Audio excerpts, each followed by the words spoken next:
اور یہ مواخات درج ذیل افراد میں اس کے نام بھی موجود ہیں جو کہ یہ ڈاکٹر یوسف فاروقی صاحب نے اپنے آرٹیکل میں دیے ہیں۔ پہلے حضرت حمزہ بن عبد المطلب اور حضرت زید بن حارثہ جو آپ نبی کریم صلی اللہ علیہ وآلہ وسلم کے آزاد کردہ غلام تھے۔ اسی طرح حضرت ابو بکر صدیق رضی اللہ تعالیٰ عنہ کو حضرت عمر فاروق رضی اللہ تعالیٰ عنہ کے درمیان بھائی بنایا گیا۔ حضرت عثمان غنی رضی اللہ تعالیٰ عنہ اور حضرت عبد الرحمن بن عوف رضی اللہ تعالیٰ عنہ کے درمیان بھائی چارہ قائم کیا گیا۔ حضرت زبیر بن العوام رضی اللہ تعالیٰ عنہ اور حضرت عبداللہ ابن مسعود رضی اللہ تعالیٰ عنہ کے درمیان بھائی چارہ قائم کیا گیا۔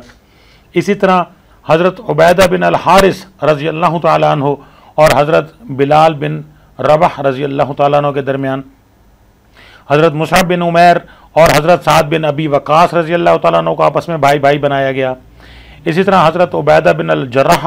اور حضرت سالم مولا ابی حذیفہ رضی اللہ تعالیٰ عنہ کے درمیان بھائی چارہ قائم کیا گیا۔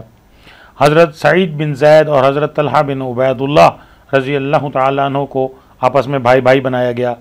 تو اس موقع پر آپ نبی کریم صلی اللہ علیہ وآلہ وسلم نے جب یہ بھائی چارہ فرمایا تو حضرت علی المرتضیٰ رضی اللہ تعالیٰ عنہ نے فرمایا یا رسول اللہ میں رہ گیا ہوں، میرے درمیان بھی تو مواخات کروائیں، تو میرا بھائی کون ہوگا؟ تو اس پر آپ نبی کریم صلی اللہ علیہ وآلہ وسلم نے ارشاد فرمایا میں تمہارا بھائی ہوں۔ حضرت علی مرتضیٰ پہلے ہی آپ نبی کریم صلی اللہ علیہ وآلہ وسلم کے ساتھ رہتے تھے اور آپ ہی انہی کی کفالت فرمایا کرتے تھے، تو شاید اس لیے ہی آپ نے حضرت علی المرتضیٰ رضی اللہ تعالیٰ عنہ کہ میں آپ کا بھائی ہوں۔ اسی طرح دوسری جو مواخات ہے، مواخات مدینہ جو عام طور پر ہمیں سیرت کی کتابوں میں بھی ملتی ہے اور ہم اس کو بچپن سے ہی پڑھتے چلے آ رہے ہیں، تو یہ مدینہ منورہ میں ہجرت کے تقریباً 5 ماہ بعد انصار اور مہاجرین کے مابین کرائی گئی، اور اس مواخات کا آغاز حضرت انس بن مالک رضی اللہ تعالیٰ عنہ کے گھر سے ہوا۔ حضرت انس رضی اللہ تعالیٰ عنہ کے گھر پر مواخات منعقد ہوئی۔ اس میں ان انصار و مہاجرین کو آپس میں بھائی بھائی بنایا گیا جو اس وقت وہاں موجود تھے۔ بعد میں بھی یہ سلسلہ ظاہر ہے جاری رہا، لوگ ہجرت کر کے مدینہ منورہ تشریف لاتے تو آپ نبی کریم صلی اللہ علیہ وآلہ وسلم انہیں کسی انصاری کا بھائی بنا دیتے تھے۔ مورخین اور سیرت نگار 45 اور 50 مہاجرین کا ذکر کرتے ہیں جنہیں اتنے ہی انصار کے ساتھ اس رشتہ میں وابستہ کیا گیا۔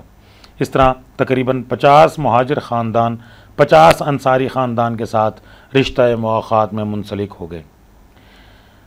بظاہر تو ہمیں یہی نظر آتا ہے کہ یہ 45 یا 50 مہاجرین یا انصار تھے جن کے درمیان یہ اجتماعی طور پر حضرت انس بن مالک کے گھر مواخات کرائی گئی۔ بعد میں بھی کچھ جو لوگ آئے تھے تو ان کے درمیان بھی یہ ظاہر ہے یہ عمل کیا گیا، لیکن سیرت کی کتب میں ہمیں اور بھی بے شمار نام ملتے ہیں جن کے مابین یہ مواخات کرائی گئی۔ ابن حشام نے 16 مہاجرین اور 16 انصار کے ناموں کا تذکرہ کیا ہے۔ اسی طرح ایک جگہ 22 انصار اور 22 مہاجرین کے ناموں کا بھی تذکرہ ہے، اور بعض مورخین اس رائے کا اظہار بھی کرتے ہیں کہ انصار و مہاجرین میں کوئی بھی ایسا نہیں بچا تھا جو مواخات میں منسلک نہ کر دیا گیا، یعنی جتنے بھی مہاجرین تھے اور جتنے بھی انصار تھے وہ سب کے سب ان کو آپس میں ایک دوسرے کا بھائی بھائی بنایا گیا۔ تو یہ ان کے نام بھی تقریباً 56 انصار اور مہاجرین صحابہ کے نام ابن حبیب نے اپنی کتاب میں بھی لکھے ہیں،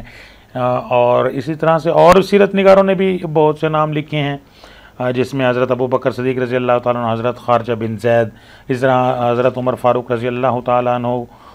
حضرت عتبان بن مالک، حضرت عبد الرحمن بن عوف کو حضرت سعد کے ساتھ، اور حضرت عثمان بن عفان اور حضرت اوس۔ تو اس طرح یہ تقریباً 56 نام ہیں جو کہ آرٹیکل میں، یہ 32 کی فہرست آرٹیکل میں ڈاکٹر یوسف فاروقی صاحب نے بھی دی ہے۔ تو یہ عمل ہے مواخات کا۔ تو یہ اس کی آپ نبی کریم صلی اللہ علیہ وآلہ وسلم جب مدینہ منورہ تشریف لائے تو آپ کا جو ہدف تھا کہ ایک ریاست کا قیام ہے اور اس ریاست کو پھر کامیابی کے ساتھ چلانا بھی ہے، تو اس کے جو اجتماعی مسائل ہیں اس کے حل کے لیے آپ نے جو پالیسی بنائی اور باقاعدہ منصوبہ بندی آپ نے بنائی، ترجیحات کا تعین کیا اور حصول مقاصد کے لیے عملی جد و جہد آپ نے فرمائی۔ تو مواخات کا جو عمل ہے وہ بھی اسی منصوبہ بندی کا حصہ تھا اور ہجرت کے بعد ترجیحات میں سر فہرست تھا۔ مدینہ منورہ تشریف لانے کے بعد جیسا کہ آپ کو معلوم ہے کہ اہم مسئلہ مدینہ منورہ کا دفاع تھا اور مہاجرین کی آباد کاری تھی۔ تو دفاعی سلسلہ میں آپ نبی کریم صلی اللہ علیہ وآلہ وسلم نے بہت سے اقدامات کیے۔ میں نے پہلے لیکچرز میں بھی آپ کو اس موضوع پر بات کی ہے کہ کس طرح آپ نبی کریم صلی اللہ علیہ وآلہ وسلم نے تقریباً 50 کلومیٹر کی رینج کے علاقوں کے ساتھ آپ نے معاہدات کر لیے اور ان کو سیکیورٹی فراہم کی آپ نے۔ مدینہ منورہ کا ایک سکیچ آپ کو دیا تھا اور بتایا تھا کہ مدینہ منورہ ہجرت سے قبل ظاہر ہے وہاں پر بڑی خانہ جنگی ہوتی تھی، چھوٹی چھوٹی وہاں پر قبائلی نظام تھا، جیسے مکہ مکرمہ میں قبائلی نظام تھا، یہاں پر بھی قبائلی نظام تھا اور یہ قبیلے آپس میں لڑائی جھگڑا کرتے تھے۔ تو ان میں عبداللہ بن ابی کا کردار یہ بڑا کسی حد تک یہ اپنے آپ کو غیر جانب رکھا ہوا تھا اس نے، اور اپنے لیے یہ راہ ہموار کر لی تھی کہ مدینہ منورہ کے جو عرب ہیں اور یہودی ہیں وہ اسے اپنا لیڈر مان لیں، اور انہوں نے مان بھی لیا تھا۔ اس کے لیے مونگوں کا تاج بننے کے لیے گیا ہوا تھا، اس پر تفصیل سے بات کر چکا ہوں میں پہلے بھی لیکچرز میں۔ تو اب یہ سمجھتا تھا کہ آپ نبی کریم صلی اللہ علیہ وآلہ وسلم کی آمد کے بعد یہ سمجھتا تھا کہ شاید ان کی وجہ سے میں بادشاہ نہیں بن سکا، تو اس لیے یہ پھر مسلمانوں کا دشمن ہو گیا۔ تو اب مہاجرین جب مکہ مکرمہ سے ہجرت کر کے مدینہ منورہ تشریف لائے تو انصار اور مہاجرین میں کچھ ظاہر ہے تہذیبی فرق تھا، کیونکہ وہ رہنے والے تھے مکہ مکرمہ میں، چونکہ جیسا کہ آپ کو پہلے بھی بتایا تھا کہ مکہ مکرمہ میں جو صحابہ کرام رضوان اللہ تعالیٰ علیہم اجمعین تھے وہ تاجر تھے، تو ان کا پیشہ چونکہ تجارت تھا، اور ادھر مدینہ والے جو تھے انصار صحابہ کرام رضوان اللہ تعالیٰ علیہم اجمعین تو یہ کاشتکار تھے اور یہ صدیوں سے یہی کام کر رہے تھے۔ تو اب ظاہر ہے تہذیبی وہاں کا اپنا ٹریڈیشن تھا، ان کے اپنے رسوم و رواج تھے، ان کا اپنا ایک رہن سہن تھا۔ مکہ مکرمہ کے جو لوگ تھے وہ ظاہر ہے ان کا ایک اپنا طریقہ تھا، جبکہ مدینہ کے جو رہنے والے لوگ تھے ان کے اپنے رسوم و رواج تھے، ان کا اپنا رہنے کا سٹائل تھا۔ تو اب یہ ضروری تھا کہ عبداللہ بن ابی نے تو بڑی کوشش کی کہ اس تہذیبی فرق کی بنا پر اس نے شروع میں نے آپ کو پہلے بھی بتایا تھا کہ مسلمانوں کو آپس میں لڑوانے کی بڑی کوششیں کیں، لیکن آپ نبی کریم صلی اللہ علیہ وآلہ وسلم نے کمال حکمت عملی سے اس کے جتنے بھی یہ جو مذموم مقاصد تھے ان کو ناکام بنایا۔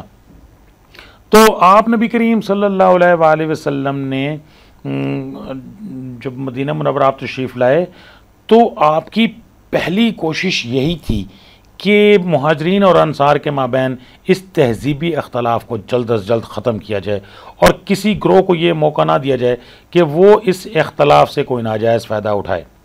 چنانچہ مواخات کے عمل کا ایک مقصد یہ بھی تھا کہ مہاجرین اور انصار آپس میں مل جل کر رہیں اور ایک دوسرے کو اچھی طرح سے سمجھ لیں، ایک دوسرے کی اچھی عادات اور اطوار کو اپنائیں۔ ظاہر ہے کوئی چیز وہاں کی اچھی ہے، کوئی چیز یہاں کی اچھی ہے، تو ایک دوسرے میں جیسے ہمارے ہاں بھی جیسے پاکستان اور انڈیا میں جو ہجرت ہوئی ہے تو اس میں بہت سی چیزیں ایسی ہیں، فائدے بھی بہت سارے ہوئے ہیں، بہت سی چیزیں مہاجرین وہاں کی ٹریڈیشنز جو ہیں وہ یہاں پر لائے۔ لیکن یہاں پہ اب ہوا کیا ہے کہ یہاں پر میں یہ بتانا چاہوں گا کہ فرق یہ ہے کہ آپ نبی کریم صلی اللہ علیہ وآلہ وسلم نے تربیت فرمائی، یہاں پر تربیت سے پہلے ہی یہ سارا کچھ ہو گیا، جس کی وجہ سے یہ اس طرح سے ابھی بھی الحمدللہ ہم اکٹھے رہتے ہیں، لیکن پھر بھی وہ صورتحال نہیں ہے۔ تو اب اس کی کوشش یہی ہوتی ہے، عبداللہ بن ابی کی کوشش یہی ہوتی تھی کہ کوئی نہ کوئی ان کی آپس میں کسی نہ کسی بات پر لڑائی جھگڑے کوئی کرائے جائیں۔ تو آپ نبی کریم صلی اللہ علیہ وآلہ وسلم نے تعلیم اور تربیت کے ذریعے ان حضرات کا عقیدہ اس قدر مضبوط کر دیا تھا کہ اس کی بنیاد پر ان کی نئی تہذیب وجود میں آنے لگی اور انصار و مہاجرین کے مابین تہذیبی اختلاف بتدریج ختم ہو گیا۔ اچھا، ایک اور چیز جو بڑی امپورٹنٹ ہے کہ آپ نے یہ تہذیبی اختلاف کو تو آپ نے ختم کیا اور تعلیم اور تربیت پر بہت زیادہ فوکس کیا. جیسے میں نے آپ کو پہلے بھی بتایا تھا کہ مدینہ منورہ میں دور رسالت میں تقریباً 40 سے زائد مساجد ہیں اور ہر مسجد میں تعلیم کا نظام موجود ہے اور ہر گھر تقریباً ہر گھر میں تعلیم دی جا رہی ہے. تو ایک اور چیز بڑی اہم ہے کہ دیکھیں اس معاشرے میں غلاموں کا جو کنسیپٹ تھا، اب ظاہر ہے جو غلام ہے، غلام کی تو کوئی سوچ نہیں ہے اپنی، غلام کی تو اپنا کوئی اس کے پاس کوئی اختیار نہیں تھا، تو وہ بڑے سہمے سے رہنا اور اس طرح معذرت خواہانہ رویہ اور جی حضوری. لیکن آپ نبی کریم صلی اللہ علیہ وآلہ وسلم نے مکہ مکرمہ میں بھی اور مدینہ منورہ میں بھی جب مواخات کی ہے تو غلام اور آزاد کی آپس میں مواخات کرائی ہے تاکہ غلام آزاد کے ساتھ جب رہے گا تو وہ اس کے ساتھ رہ کے خود فیصلہ کرنا بھی سیکھے گا، اس کے ساتھ رہ کے اس کو یہ پتہ چلے گا کہ آزاد زندگی کیسے گزاری جاتی ہے. تو یہ تجربہ بھی بڑا کامیاب رہا اور دیکھتے ہی دیکھتے جو غلام صحابہ کرام تھے جو تازہ آزاد ہوئے تھے تو ان کے اندر بھی وہ چیزیں ان کے اندر پیدا ہو گئیں اور بہت جلد ان لوگوں نے آزاد لوگوں کی طرح سوچنا شروع کر دیا اور ایک آزاد زندگی گزارنے لگے. تو یہ بھی ایک بڑا اہم تھا. تو اسی طرح ہر گھر میں غیر رسمی تعلیمی ادارہ قائم ہو چکا تھا، یعنی قرآن مجید فرقان حمید کو پڑھا جاتا تھا، اس کو لکھا جاتا تھا، اس کو سمجھا جاتا تھا اور یہ کام ہر گھر میں ہو رہا تھا. یعنی جو خواتین ہیں وہ بھی تعلیم سیکھ رہی ہیں، وہ بھی تعلیم حاصل کر رہی ہیں، وہ بھی تربیت لے رہی ہیں. اسی طرح سے بچوں کو بھی تربیت دی جا رہی ہے. تو جیسے مسجد نبوی میں اصحاب صفہ قائم کیا گیا، وہاں پر پہلے یونیورسٹی قائم کی گئی اور صحابہ کرام رضوان اللہ تعالیٰ علیہم اجمعین وہاں پر تعلیم حاصل کرتے تھے. مساجد میں یہ کام ہو رہا ہے تو گھروں میں بھی اسی طرح سے یہ کام ہو رہا ہے. اسی طرح مدینہ منورہ کے جو معاشی وسائل ہیں، اب دیکھیں دو چیزیں بڑی اہم ہیں. آج کا کاشتکار کو سب سے بڑا پرابلم کیا ہے کہ اس کی فصل تیار ہوتی ہے لیکن اس کا پرابلم ہے مارکیٹنگ، وہ کہاں بیچے. تو اس کو سب سے زیادہ نقصان کہاں ہو رہا ہے کہ وہ جو آڑتی ہے وہ اس کی ساری محنت جو ہے وہ لے جاتا ہے. تو اب ہوا یہ کہ جب مواخات ہوئی تو چونکہ مہاجرین جو تھے وہ تاجر تھے اور انصار کاشتکار تھے، تو معاشی جو وسائل تھے ان پر یہودیوں کا قبضہ تھا. مدینہ منورہ کی ٹریڈ اینڈ فائنانس یہودیوں کے کنٹرول میں تھی. تو اس مواخات کے نتیجے میں یہ ٹریڈ جو ہے آہستہ آہستہ پھر مسلمانوں کی اپنی مارکیٹیں بنی اور حضرت عبد الرحمن بن عوف اور دیگر چونکہ جو تاجر تھے صحابہ کرام انہوں نے تجارت شروع کی اور ظاہر ہے مسلمانوں نے پھر ایک دوسرے کے ساتھ بڑا تعاون کیا اور